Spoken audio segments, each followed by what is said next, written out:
विष्णु जी की जय हो। आज फाल्गुन माह के शुक्ल पक्ष का शनिवार है, तो शनि भगवान का आशीर्वाद और शनि दोष से मुक्ति पाने के लिए अपने सुनते हैं शनि महाराज की पौराणिक कथा।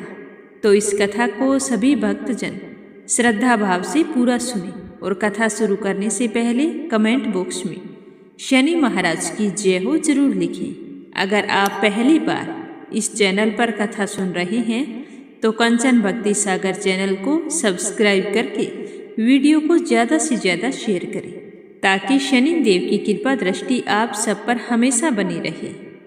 प्रेम से बोलो शनि महाराज की जय हो।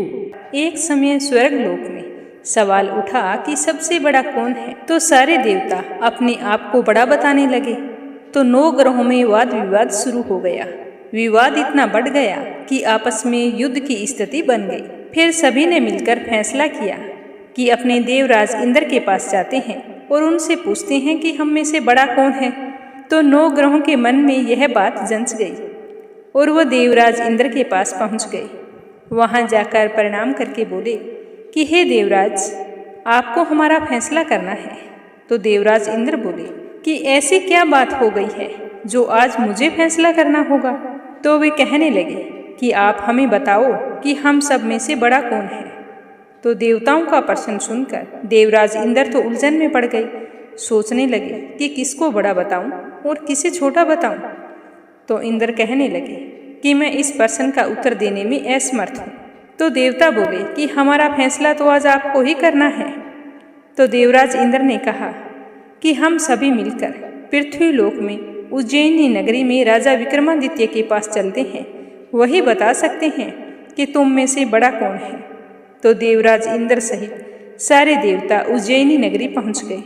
जैसे ही महल में पहुंचे तो विक्रमादित्य ने उनका खूब आदर सत्कार किया और पूछा कि आज आपका आना कैसे हुआ।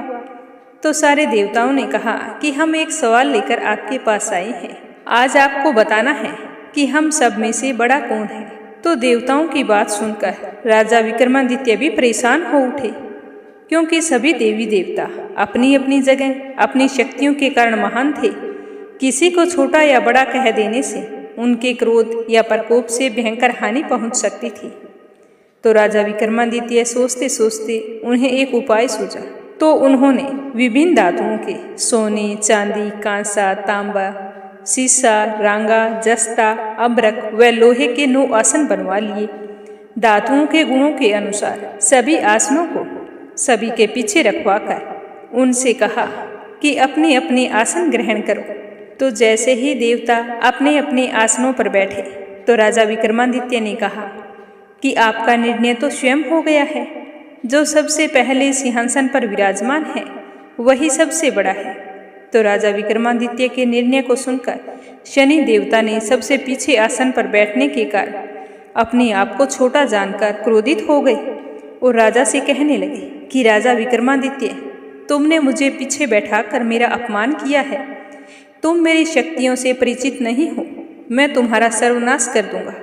मैं अपने अपमान का बदला जरूर लूंगा। यह कहते हुए शनि देव ने कहा कि सूर्य एक राशि पर 1 महीने, चंद्रमा 2.25 दिन, मंगल 1.5 महीने, बुध और शुक्र 1 महीने, बृहस्पति 13 महीने रहता है, लेकिन मैं किसी की राशि पर 7.5 वर्ष तक रहता हूँ।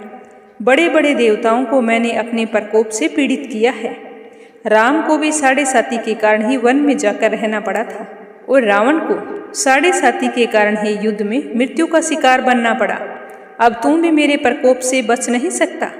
इसके बाद अन्य ग्रहों के देवता तो प्रसन्नता के साथ चले गए, परंतु शनि देव बड़े ही क्रोध के साथ वहां से चल पड़े।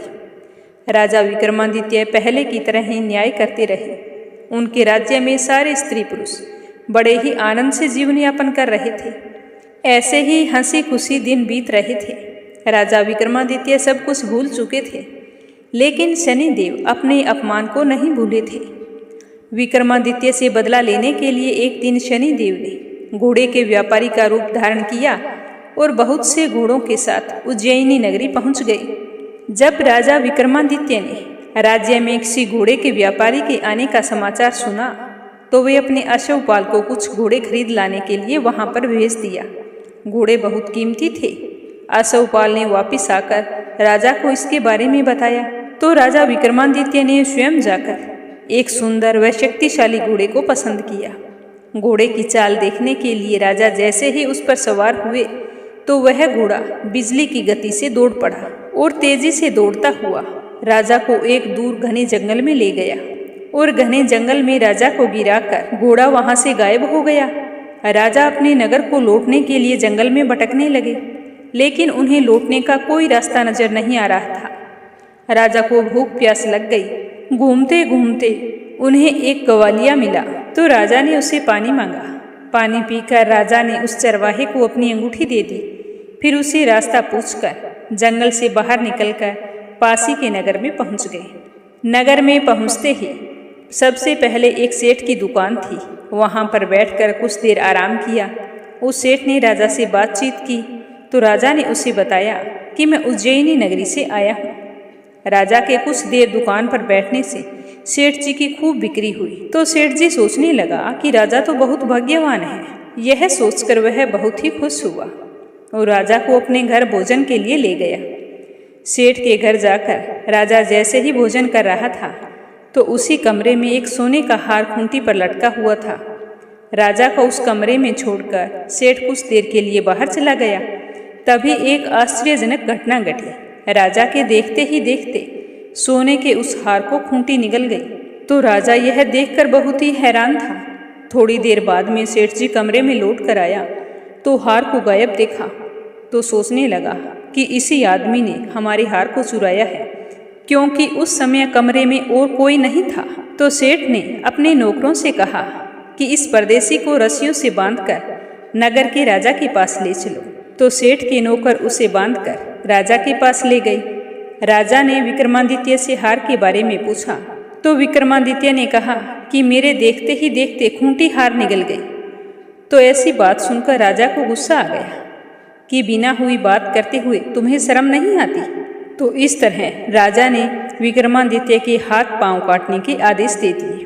तो राजा विक्रमादित्य के हाथ पांव काटकर नगर की सड़क पर छोड़ दिया। राजा विक्रमादित्य बेचारा अपने भाग्य को कोसता हुआ वहीं पर पड़ा रहा। कुछ दिन बाद में वहां से एक तेली गुजर रहा था तो उसने सोचा कि ये यहाँ पर यूं ही पड़ा है, अपने घर ले जाता हूँ, खाने के लिए दे दूंगा और कोलू पर बैठा दूंगा। कम से कम बैलों को तो हाँकता रहेगा, तब तक मैं दूसरा काम कर लूँगा। तो वह राजा को उठाकर अपने घर ले गया और कोल्हू पर ले जाकर बैठा दिया। अब राजा तो आवाज़ देकर बैलों को हाँकता रहता। इस तरह तेली का बेल भी चलता रहा और राजा को भोजन भी मिल जाता। ऐसे ही समय बीतता गया। फिर शनि के प्रकोप की 7.5 पूरी हुई तो वर्षा ऋतु आरंभ हो गई। एक दिन विक्रमादित्य एक रात को मेघ मल्हार गा रहा था कि तभी नगर के राजा की लड़की राजकुमारी मोहिनी रथ पर सवार होकर उस तेली के घर के पास से गुजर रही थी। तो उसने जब मेघ मल्हार सुना तो उसे बहुत ही अच्छा लगा और दासी को भेजकर गाने वाले को बुला लाने को कहा। तो दासी ने लौटकर राजकुमारी को बताया कि वह तो अपंग आदमी है। राजकुमारी तो उस पर मोहित हो गई थी। वह सब कुछ जानकर भी कहने लगी कि मुझे विवाह करना है तो उसी से करना है। तो जैसे ही यह बात राजकुमारी के माता पिता को पता चली तो वो तो हैरान हो गई। रानी ने मोहिनी को समझाया कि बेटी, तेरे भाग्य में किसी को राजा की रानी होना लिखा है, फिर तू उस अपंग से विवाह करके अपने पाँव पर कुल्हाड़ी क्यों मार रही है। तो राजकुमारी ने अपनी जिद नहीं छोड़ी। वह अपनी जिद पूरी कराने के लिए भोजन करना छोड़ दिया और अपने प्राण त्यागने का निश्चय कर लिया। तो अपनी बेटी को इतना परेशान देखकर उसके माँ बाप झुक गए और कहने लगे कि तुम भोजन कर लो, हम तुम्हारा विवाह उसी अपंग आदमी विक्रमादित्य के साथ कर देंगे। तो यह सुनकर मोहिनी बहुत ही खुश हुई। राजा ने अपने वचन अनुसार विक्रमादित्य और मोहिनी का विवाह करवा दिया। विवाह के बाद राजा विक्रमादित्य और राजकुमारी तेली के घर में रहने लगे।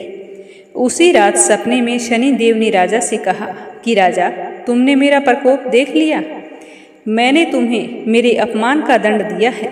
तो राजा ने शनि देव से क्षमा करने को कहा और प्रार्थना की कि हे शनि देव, आपने जितना दुख मुझे दिया है और किसी को मत देना।